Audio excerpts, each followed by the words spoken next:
पारिजात वृक्ष के लिए भगवान कृष्ण और इंद्र के बीच युद्ध की कथा पुराणों में वर्णित एक महत्वपूर्ण प्रसंग है। इस कथा का वर्णन विशेष रूप से विष्णु पुराण, भागवत पुराण और महाभारत जैसे प्राचीन ग्रंथों में मिलता है। इस कथा में भगवान कृष्ण की पत्नी देवी सत्यभामा की भूमिका भी महत्वपूर्ण है। राधे राधे मित्रों, एक बार पुनः स्वागत है आप लोगों का हमारे YouTube चैनल सनातन की जानकारी 24 में। दोस्तों, आज की कथा बहुत ही रोचक है, तो वीडियो में आगे बढ़ने से पहले वीडियो को लाइक करें और चैनल को सब्सक्राइब करें तथा बेल आइकन की घंटी दबाकर वीडियो अपने दोस्तों में ज़्यादा से ज़्यादा शेयर करें।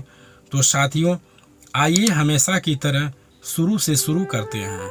कथा की शुरुआत होती है जब इंद्रलोक में एक दिव्य वृक्ष पारिजात का अस्तित्व था, जो अपनी सुगंध और सुंदरता के कारण बहुत ही विशेष माना जाता था। इस वृक्ष की ऐसी मान्यता थी कि इससे निकलने वाला पुष्प न केवल अद्वितीय खुशबू फैलाते थे, बल्कि यह भी कहा जाता है कि इन फूलों का स्पर्श करने से कोई भी सुंदरता और आनंद की प्राप्ति कर सकता था।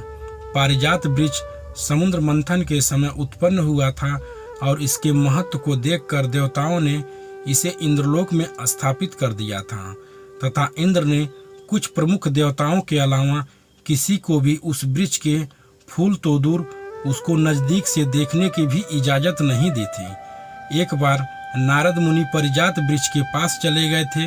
तभी इंद्र ने नारद को बहुत खरी खोटी सुनाई और कहा, आज के बाद पारिजात वृक्ष के पास भी मत आइएगा।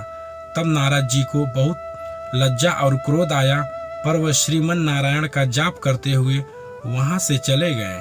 लेकिन श्रीमन नारायण यह सब देख रहे थे और वह इंद्र का घमंड तोड़ने के लिए देवी सत्यभामा का सहारा लिया। भगवान कृष्ण की दूसरी पत्नी देवी सत्यभामा के मन में एक दिन यह इच्छा जागृत हुई कि उन्हें एक ऐसा पुष्प चाहिए जो अनुपम सौंदर्य और दिव्यता से परिपूर्ण हो। तब नारद जी ने सत्यभामा को स्वर्ग के पारिजात वृक्ष के बारे में बताया और सत्यभामा ने श्री कृष्ण से निवेदन किया कि उनके लिए यह वृक्ष इंद्रलोक से प्राप्त करें। कृष्ण ने उनकी इच्छाओं को समझते हुए और इंद्र का घमंड तोड़ने के उद्देश्य से इंद्रलोक जाने का निर्णय लिया। भगवान श्री कृष्ण इंद्रलोक पहुँचे और इंद्र से विनम्र पूर्वक कहा कि पारिजात वृक्ष को कुछ समय के लिए पृथ्वी पर रहने के लिए दे दें, लेकिन इंद्र ने इसे देने से मना कर दिया। इंद्र का मानना था कि पारिजात वृक्ष सिर्फ मेरा धन है और यह केवल स्वर्ग में ही रहेगा। इंद्र के इस व्यवहार से श्री कृष्ण को दया आ गई, क्योंकि इंद्र घमंडवश पारिजात वृक्ष को अपनी निजी संपत्ति समझ रहे थे और श्री कृष्ण सत्यभामा की इच्छा का भी सम्मान करना चाहते थे।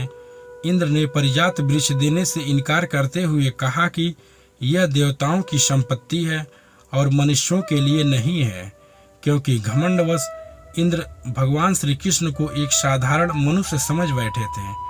और बातों बातों में इंद्र ने श्री कृष्ण को अपने वज्र की धमकी भी सुना डाली। इस पर भगवान श्री कृष्ण हंसने लगे और यह देखकर इंद्र ने अपनी सेना के साथ भगवान श्री कृष्ण को युद्ध के लिए ललकारते हुए आक्रमण कर दिया। इंद्र के पास वज्र और अन्य शक्तिशाली अस्त्र थे, इसलिए इंद्र को बहुत घमंड था, जबकि कृष्ण के पास अपना सुदर्शन चक्र था। पर इंद्र ने घमंडवश यह नहीं जान पाया कि ब्रह्मांड की सारी शक्तियां मिलकर भी श्री कृष्ण का सामना नहीं कर पाएंगे, क्योंकि भगवान श्री कृष्ण ही श्रीमन नारायण हैं, वही परम पिता परमात्मा परमेश्वर हैं। उनके बिना पृथ्वी, आकाश, पाताल 14 भुवन में एक पत्ता भी नहीं हिल सकता।